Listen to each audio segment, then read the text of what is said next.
சந்தியா சானி சீரியல்ல இப்போ ராட்டகாசமான அதிரடியான எபிசோட் வந்திருக்குன்னே சொல்லலாம். மிஸ் பண்ணாம ஃபுல்லோடையும் கேளுங்க. விஷயம் சுத்தமா போ மாட்டேது. பார்க்கலாம் லைக் பண்ணிட்டு பார்த்தீங்கன்னா, எனக்கு கொஞ்சம் பேச வந்து மூட்டிட்டா இருக்கும். நம்ம ஜானகியம்மா வந்து அப்படியே ஃபீல் பண்ணிக்கிட்டே இருக்காங்க. எப்படி இருந்தாலும் நம்ம பண்ண விஷயம் நம்மள துரத்திக்கிட்டே இருக்குமே.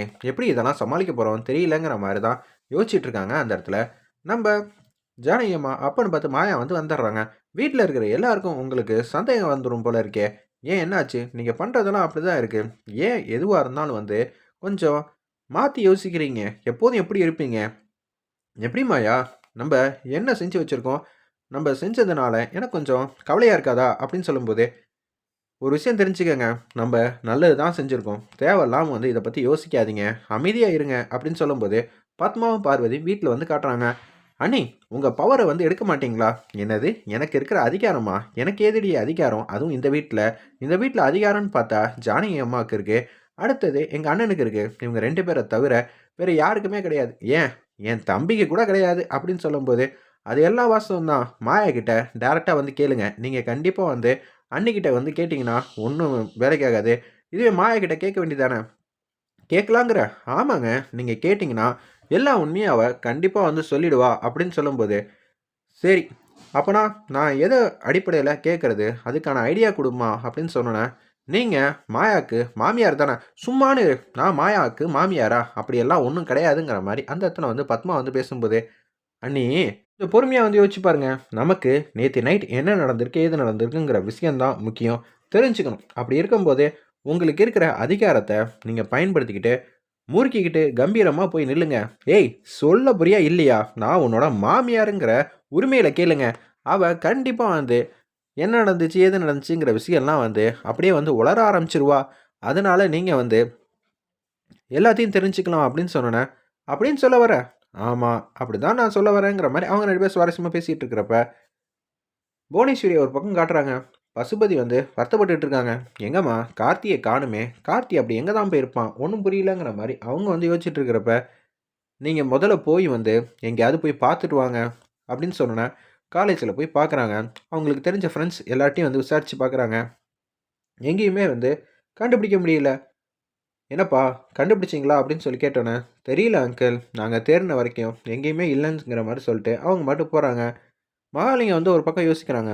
இப்ப நம்ப பசுபதிய கண்டிப்பா போய் பார்க்கணும். பசுபதிய பார்த்து நடந்த விஷயத்த எல்லாத்தையும் வந்து நம்மளே கூட இருந்து பசுபதிக்கு தெரியிற மாரி படுத்தணும். ஆனா, நம்பளே வந்து அதிசயமா வந்து ஃபர்ஸ்ட் டைம் பார்க்குற மாரியே ரியாக்ஷன் வந்து குடுக்கணுங்கிற மாரி, அந்த இடத்துல மகாலிங்கம் வந்து தெளிவான பிளான் போட்டுட்டே வந்து வந்துட்டுருக்காங்க போல இருக்கு. மகாலிங்கம் வந்து கேஷுவலா வந்து, "என்ன பசுபதி? என்ன இந்த பக்கம்?" அப்படின்னு சொல்லும்போது, "இல்ல, சும்மா தான் இங்க வந்தேன்."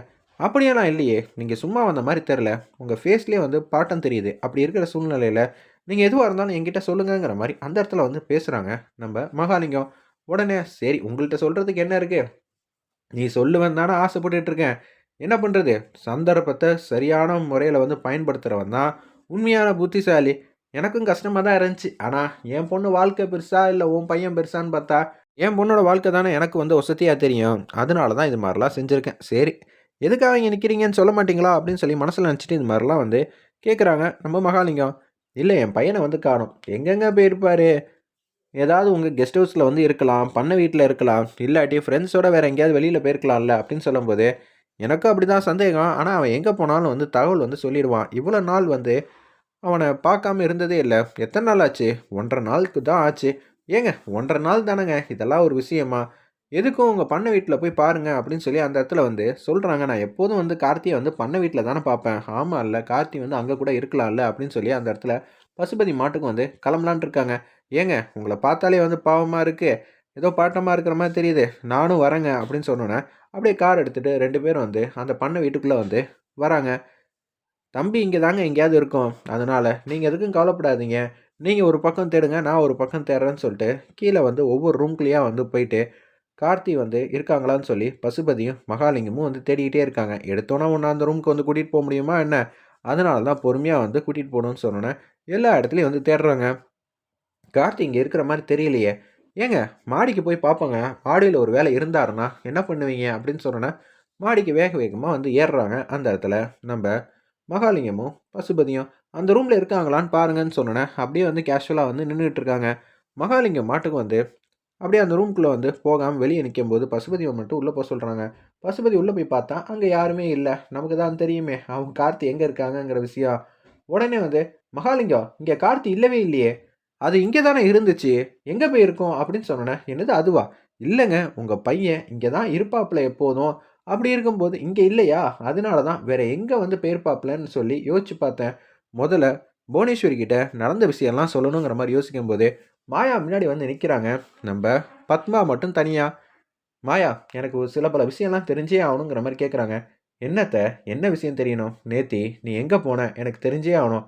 நம்மளை மட்டும்தான் எப்படி இருந்தாலும் அத்தை வந்து காணும்னு சொல்லி தேடுவாங்க. இந்த விஷயத்த வேற மாதிரி வந்து ஹேண்டில் பண்ணுவோம். நானா அத்தை? அட போங்க அத்தை, எனக்கு வெக்கமாக வருது. என்னது வெக்க வருதா? ஏய் நேற்று நைட் நீ எங்கே போகிறேன்னு சொல்லி கேட்டா காரணமே இல்லாமல் வெக்கப்பட்டுக்கிட்டு இருக்க. காரணமே இல்லாமல் இல்லை, உங்கள் பையன் வந்து வந்திருந்தாரு, அதனால தான் தனியாக போய் பார்த்து பேசலான்னு சொல்லிட்டு நான் அவரை போய் பார்க்க போனேன். யாருக்கிட்ட போய் சொல்கிற? சீனுவெல்லாம் வந்து மரம் எடுக்கிறதுக்காக வந்து போயிருக்கான். அவன் வந்து அவ்வளோ சீக்கிரம்லாம் வரமாட்டான். இல்ல அத்த, உங்களுக்கு சொன்னா புரியாது. என்ன மட்டும் தனியா பார்க்கணும்னு அவர் ஆசைப்பட்டாரு. அதனால தான் தனியா வந்து போனேன்.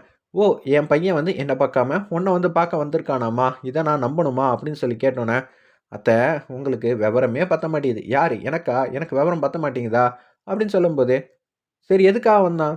நாங்க இது மாரி ஒரு இடத்துல வந்து சந்திச்சோம், பேசுனோம். அப்புறமேட்டுக்கு பேசிக்கிட்டே இருந்தோமா, போங்க அத்த, இதுக்கு மேல என்கிட்டலாம் கேட்காதீங்க. அங்க என்னலாம் நடந்துச்சு தெரியுமான்னு சொல்லி, அப்படியே வெட்கப்பட்டுக்கிட்டு வந்து பத்மா வந்து கிண்டல் அடிச்சு பேசுற மாரியே பேசிட்டு இருக்காங்க. அதெல்லாம் இருக்கட்டும். நேத்து நைட்டு நீ மட்டும் போலயே, ஜானகி அண்ணியும் தானே உங்க கூட வந்திருக்காங்க. அதுக்கு நீ என்ன சொல்ல வர? அப்படின்னு சொன்னோனே, இதுவும் தெரிஞ்சிருச்சா? ஆமா. இந்த விஷயம் வந்து நம்ப ஜானகி பெரியம்மாக்கு கூட தெரியும். அவங்க தான் வந்து என்ன அந்த இடத்துக்கு வந்து கூட்டிட்டு போயிட்டு வந்தாங்க. தெரியுமா? அப்படின்னு சொன்னோனே, ஏய் சும்மா பொய் சொல்லிட்டு இருக்காத. நடந்த உண்மைய தானே சொல்ல முடியும். இல்லாததெல்லாம் நீங்க கேட்டீங்கன்னா, நான் எப்படி சொல்ல முடியும்? இதுக்கு இவன் முன்னாடி வந்து கேட்டிருக்கவே வேணாம். அசிங்கப்பட்டு வந்தது தான் மிச்சமா போச்சு அப்படின்னு சொல்லிட்டு கீழ இறங்கி வராங்க. நம்ப பத்மா இறங்கி வந்தோனே, "என்ன நீ? நீங்க உருட்டி மிரட்டி கேட்டோனே, எல்லா உண்மையும் வந்து தெரிஞ்சிருக்குமே" அப்படின்னு சொல்லி கேட்கும்போது, "சும்மானு இரு. நான் பாட்டுக்கும் வீட்டு வேலைய பார்த்துக்கிட்டு உட்கார்ந்துட்டு இருப்பேன்." எப்படி எப்படி? மாயா முன்னாடி வந்து மாமியாரா போய் நின்னு உருட்டி மிரட்டி கேட்டா, எல்லாத்தையும் சொல்லிடுவாளா? அசிங்கப்பட்டு வந்தது தான் மிச்சமா போச்சு. நீங்க பேச வேண்டியது தானே! நான் எங்க பேச உட்டா, எனக்கு எப்படி தெரியுமா அசிங்கமா போச்சு அப்படின்னு சொல்லி காமெடியா வந்து பேசிக்கிட்டு இருக்காங்க. வேற லெவல்ல இருந்துச்சுன்னே சொல்லலாம் அந்த சீன்லாம். ஒரு பக்கம் வந்து இதெல்லாம் கேட்டு முடிச்சோனே வந்து, "என்ன நீ இப்படி பண்ணிட்டீங்க? சும்மானு இரு. திருப்பி எல்லாம் போ முடியாது. உனக்கு வேணும்னா நீ போயிட்டு வா. அப்பதான் தெரியும் மாயா என்னென்ன பேசுறா, ஏது பேசுறான்னு." அதெல்லாம் காது குடுத்து கேட்கவே முடியலன்னு சொல்லிட்டு பாட்டுக்கும் போயிட்டுருக்காங்க. ஒரு பக்கம் நம்ம பசுபதி வந்து புவனேஸ்வரி வீட்டுக்கு வந்து வந்துடுறாங்க. "என்னண்ணே கார்த்திய வந்து பார்த்தியாண்ணே?" அப்படின்னு சொல்லும்போது மகாலிங்கமும் வந்துடுறாங்க. கார்த்தி எங்க தேடியும் கிடைக்கவே இல்ல அப்படின்னு சொன்னோனே, அந்த இடத்துல வந்து இவங்களுக்கு என்ன பண்ணணும், ஏது பண்ணணும்னு சுத்தமா வந்து தெரியவே இல்ல. அந்த இடத்துல, "அண்ணே என்னால புரிஞ்சுக்க முடியலண்ணே. வேற ஏதோ தப்பு நடந்திருக்கு. எனக்கு தெரிஞ்சு வந்து கதிர் தானே வந்து பிரச்சனை பண்ணாப்புல. இது மாரி கார்த்தி வந்து வீடு தேடி வந்து அடிச்சாப்புலயே. உங்களுக்கு ஞாபகம் இருக்கா?" அப்படின்னு சொல்லி கேட்டோனே, "ஆமாண்ணே. நம்ம 2 பேரும் வேணா போய் நேர்ல போயிட்டு நம்ப ரகுராம் கிட்ட வந்து என்ன நடந்திருக்கு, ஏது நடந்திருக்குங்கிற விஷயத்தெல்லாம் தெரிஞ்ச மாரி கேட்டோம்னு வச்சுக்கங்களேன், அதுக்கப்புறம் எதுவா இருந்தாலும் புட்டு புட்டு வைக்க போறாங்க. அண்ணே இது சரிப்பட்டு வராதுண்ணே. நம்ம டைரக்ட்டா போய் கேட்டா, அவங்க எடுத்தோம் கவுத்தோம் தான் பதில் சொல்லுவாங்க. அதிகாரி கிட்ட வந்து போய் சொல்லுனேன்னோனே, அதிகாரி கிட்ட வந்து சொல்றாங்க. அந்த இடத்துல நம்ப பசுபதி, "இது மாரி பிரச்சனையா இருக்கு சார். என்ன ஏதுன்னு தெரியல. கதிர கூப்பிட்டு வச்சு கேளுங்கங்கிற மாரி சொன்னேன்." ஓகேங்கிற மாரி சொல்லிட்டு, அவங்க பாட்டுக்கு வந்து வேக வேகமா வராங்க. கதிர கூட்டிட்டு போலான்னு. ஒரு பக்கம் ஜானகி கூட வந்து காய்கறி இது எல்லாத்தையும் வந்து ஒத்தாசை பண்ணுறதுக்காக வந்து நறுக்கிக்கிட்டு இருக்காங்க. பத்மாவும் பார்வதியும் ஜானகி வந்து சரியாவே வந்து யோசிக்க மாட்டேங்கிறாங்க. அந்த நிலைமையிலே வந்து இருக்கனால ஒரு பக்கம் அண்ணா ரசத்துக்கு வந்து சாப்பிடும்போது என்ன மாதிரி நான் வேணுங்கிற மாதிரி கேட்குறாங்க. எப்போதும் பண்ணுற மாதிரியே பண்ண வேண்டியதானே, எதுக்கு அண்ணனை தேவையில்லாம தொந்தரவு பண்ணிக்கிட்டு இருக்க? அண்ணனுக்கு பிடிச்ச மாதிரி சமைக்கணும்னு சொன்னீங்களே, அதனால தான் கேட்டேன். அண்ணி ஒரு வாட்டி நீங்கள் சொல்லிக் கொடுங்க, அதே மாதிரி நாங்கள் சமைக்கிறோம்னு. புளிய வந்து முன்ன போடு, காரப்பொடிய வந்து அப்புறம் போடுங்கிற மாரி என்னென்னமோ சொல்லி குழப்பிக்கிட்டு இருக்காங்க. என்ன ஆச்சு ஜானகி? ஏன் இப்படியெல்லாம் பேசிட்டு இருக்க? சமையல் நீ எவ்வளோ சூப்பரா பண்ணுவேன்னு நல்லாவே தெரியும். அப்படி இருக்கும்போது ஏன் இது மாரிலாம் பண்றங்கிற மாரி அங்க இருக்கிறவங்கலாம் கேட்கறாங்க. ஒரு பக்கம் பத்மா வந்து எந்திச்சு போம்போது பாத்திரத்த வந்து கீழ போட்டாங்க. உடனே வந்து பேரதிர்ச்சியா வந்து, "என்னாச்சு? என்னாச்சு?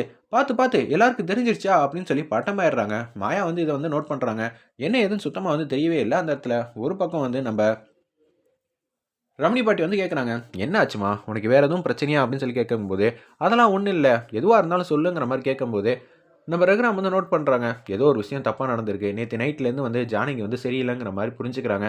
கதிர வந்து கூட்டிட்டு போறாங்க. கதிர கூட்டிட்டு போனோனே வந்து ரகுராம்லேருந்து எதுவும் வந்து தடுக்காம அப்படியே அமைதியா வந்து நிக்கிறாங்க. அப்புறமேட்டுக்கு கூட்டிட்டு போன இடத்துல கதிர வந்து அடி அடின்னு அடிக்கிறாங்க. உடனே வந்து ஒரு வழக்கறிஞர கூட்டிட்டு போறாங்க. எதுவாக இருந்தாலும் பேப்பரோட வந்து பேசுங்க, இல்லாட்டி அவ்வளோதான். ஏம்மா அந்த மாதிரி பேப்பர் வாங்கணுமா, ஒரு 3 ரூபா கிட்ட செலவாகும் அப்படின்னு சொன்னோன்னே, 3 ரூபாயா, இப்போ எப்படி ரெடி பண்ணுறது, கதிருக்கு வேற நம்பிக்கை கொடுக்கணும், கதிர் எதுவாக இருந்தாலும் பரவாயில்ல, நான் உன்னை மீட் எடுத்துட்றேன் அப்படின்னு சொல்லிட்டு அந்த இடத்துல வந்து யோசிக்கிறாங்க. நம்ம மாயா வந்து கதிரை எப்படி காப்பாற்ற போகிறாங்கன்னா ட்விஸ்ட் வச்சுருக்காங்க.